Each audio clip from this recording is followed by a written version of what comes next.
when you first arrived Africa in 2008 to coach Etoile du Sahel, what was your first impression of African football? You know I'm German, but I'm also French. And before I came to Africa, I was in France for a long time with a lot of African people in the team, in some clubs, official side also. So for me, Africa was not really a new thing. We had some friendly games also in Africa before with Girondin Bordeaux. So there was already a good contact with Africa. Discovering really Africa like a coach was in Gabon in 2010, and it was really interesting. I enjoyed this job to be an international team coach and not only a club coach. So that was for me a new thing in 2010 when I arrived in Gabon, in Libreville, to prepare the AFCON. And we hosted the AFCON in 2012.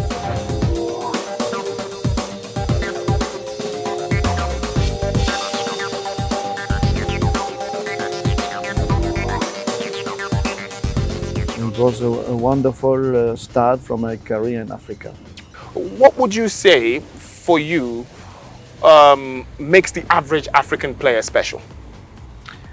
The special side of African players is, I think, a physical advantage they have to the European players, because generally the African players, you speak about Aubameyang, they are very fast and they jump high and they are very explosive. So that's interesting to have a fast game. Then also what I enjoy in Africa is the friends, the family and the teammates from other clubs. That you have a very special atmosphere in the team, in the training sessions, a lot of fun. But I think I learned a lot in Gabon, then also in Niger, which was completely different, like very hard work in a hot weather, hot country, with people who are very motivated. And then also in Burkina Faso. My first place was Tunisia, was like a club coach in Etoile du Sahel in Sousse. Was very interesting also. So I could see the northern part of Africa, then the West African part, and it was interesting to see the differences between them. What are the differences though? I'm really curious. You've worked in North Africa and you've worked in West Africa. Like you see in North Africa, you are closer to Europe and you have a smaller bridge to go there and more influence from Europe, because when you see the infrastructures, for example, they are really trying to do like they do, for example, in France, in Clairefontaine Center, where the football has a lot of pitches and halls and fitness rooms. Everything is wonderful. French team is preparing the games there. So they decided to have a look on France or on Germany from other countries and to be inspired by what they are doing and to take the good sides, especially for the infrastructures, but also for the training's quality, for the program of a year, and also even the clubs. I think they play a lot of friendlies with European teams, so it's easier for them. West Africa is far away from Europe, and it's more difficult to have the same good grass and the same good stadiums like they have in Northern Africa, wonderful stadiums in Morocco, in Algeria, in Tunisia. So they have this little advantage before West Africa. The great Pele came to Africa during the African Nations Cup in 1994. Nigeria won that Nations Cup, beating Zambia in the final. And he made a prediction and said before the end of the 21st century, an African team would win the World Cup. It's almost 24 years after now, and it still doesn't look like an African team maybe has the chance to win the World Cup. Has it been that African football hasn't really developed in 24 years, or the rest of the world just hasn't stood still? It means that we are not ready yet in Africa to win the World Cup for several reasons. The first reason for me is the organization, general organization. Still a lot of problems for traveling, for preparation, for also the preparation of the game specifically. Like here we will play in Lagos, 10 years, no match of the Super Eagles here, so we know that there is no tradition here. France is world champion for the moment. France are the champions of the world. Where they are playing? They are playing in Paris Saint-Germain, they are playing in Bayern Munich, 4 of them. They are world champion of the clubs also. The Tolisso, the Pavard even scored the goal in the final for them. The Hernandez, Lucas Hernandez, Coman, they are all playing there. And when you have so many players from your country playing in the best clubs, so the probability that you have also one of the best teams in the world is very big. So what we have in Nigeria, for example, speaking about our country, we have our players in Fulham, in West Bromwich. It's not Bayern Munich, it's not Paris Saint-Germain, it's not Liverpool, it's not Manchester City, it's not Barcelona, it's not Real Madrid, but the other one, they have their players there. So it would be a miracle if actually we could win a World Cup. So were you saying now that even though we've got likes of Sadio Mane and Mohamed Salah playing at top clubs, just having just a few sprinkle of players at big clubs won't be enough to get the quality to win the World Cup? It's not enough to have a few players. You need at least 15 or 20 players, and the French players are at least 30 in big clubs everywhere. So it's easier to choose the high quality than if you only have Ndidi and Iheanacho in Leicester. It's a good club also, but the biggest club is that for our players. We don't have any more in Chelsea like before, it's finished.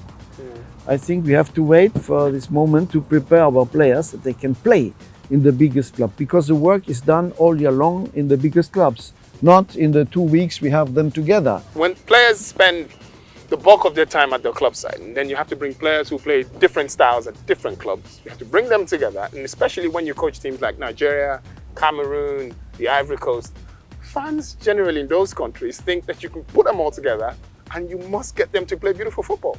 How do you cope with that expectation? It's not easy because the time is so short that you have sometimes only 2 or 3 training sessions to prepare the match. They are coming, especially now in winter time, from Europe, in the hot weather from November to March, especially in this time they come, they have this difference. They have also the problem to find back our style of football and to find again the complicity with the teammates. Much more easier in a club when you are together every day all year long. What we have when it's AFCON time, we were together 7 weeks, World Cup 7-8 weeks with the preparation. Then we have the time really to become a team and to know each other very well. And that's why it's very difficult for new players who are invited sometimes to find immediately the complicity with the team and the harmony. That's another question Nigerian fans are always asking. They say Gernot Rohr has invited new players, but the Super Eagles play matches and he invites the players but doesn't give them a chance to play. Yes, we have, I think we tried in the last few friendlies and even in the international games in Benin City and in Freetown. We had some new players. We had some players who decided to come with us, leaving, for example, Germany, the under-20, under-23 for Akpoguma, and deciding to come with us. It's fantastic, but they need little time to come in. And it's not easy in a few training sessions only to find exactly the right way to play with the team.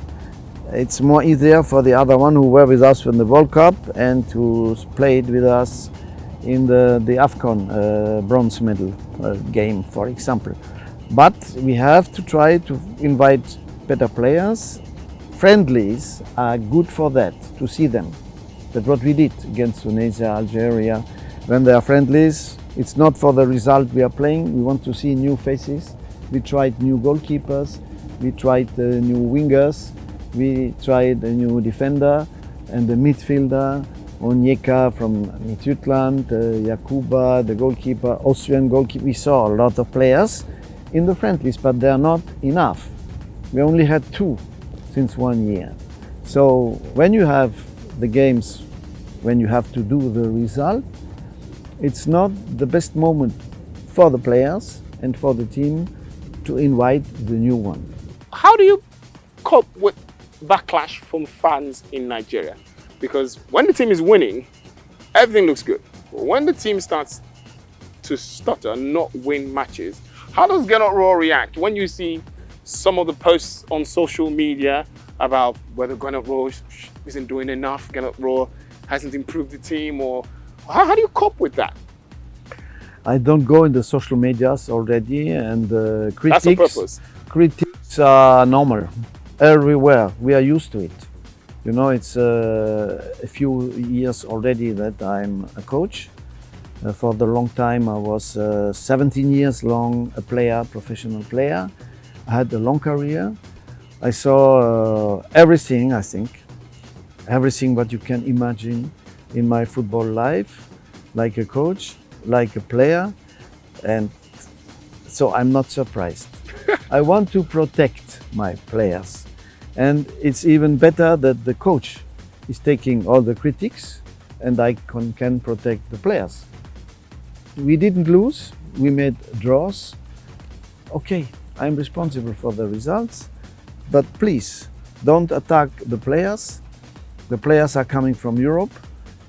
Sometimes they are injured. Osimhen is coming back with the shoulder injured, broken, to Napoli, 3 months without game. They are punished. They don't earn any bonuses in the clubs because they are not playing, because they came to Nigeria and they had injuries. And so, you know, I want to protect my players. I want them to come with pleasure and with a big motivation. So it's good they can critique the coach. It's normal. Everybody is a coach here in Nigeria. We've seen a lot of African players come from Africa and go to Europe, but only recently Mbaye Laye, the former Senegalese international, got appointed as the manager for Standard Liège in Europe. Yaya Toure, Radi Jaidi got some assistant coaching roles in Europe. And there's been a lot of talk around Pitso Mosimane, the former South Africa coach who currently coaches Al Ahly. And there's something of a revolution saying that Africa is starting to produce top-class coaches who can start on the continent and go abroad. In your capacity as a coach, you have worked on the African continent and you've worked with local assistants. Do you think that African coaches have what it takes to make the step up and leave Africa and coach European sides? I think they can. They're doing it. And so there's no reason that African coaches cannot succeed. They will come, they will succeed. I worked here in Nigeria with good local coaches. I had diplomas, of course, because you need coaching school. You have to do with CAF Confederation also some campings and some experiences, and they are working on it, I think, in the CAF to have a better coaching diploma and that they can do experience. And I think already with Ahmad they started, and they had some people to bring a better instruction for the coaches. Myself here, I had good local assistants. I had Yusuf Salisu. Now he's a coach from the Rangers. I had Imama from Abia Warrior. And I saw other good coaches like Paul, from the former under-20 coach, and Austin now, who is technical director. They are intelligent, they have experience, and I think it's also the media and the confidence the media should help them also, and not all the time to ask for big names from abroad. African coaches have future. My role also is to help them, what I try to do, what I did also since 5 years now with Aloy Agu, our goalkeeper coach. It's a former international, so we have, and NFF is aware of it, that we need a lot of local coaches. Now I have a new assistant, is Yobo. I told him also it would be good to do a coaching diploma. He is a former big player, and I think he will go also to coaching school, perhaps in Europe. We will help him if he likes to do it. So you cannot force the people. They must be motivated. All right, so there are African Nations Cup qualifiers coming very shortly. What should Nigerians, Nigerian football fans, because you obviously are the coach of the Super Eagles, what should they expect from the Eagles in the next set of matches? They need just a point to be absolutely sure of being at the African Cup of Nations. What's going to be, what should Nigerians look out for in those 2 games that are left in these qualifiers? Yeah, at first we should do the point we need to be qualified.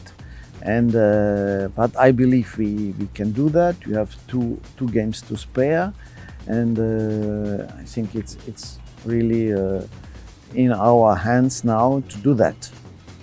We are unbeaten in the qualifiers, 2 victories and 2 draws. We have the best goal scorers with Osimhen again.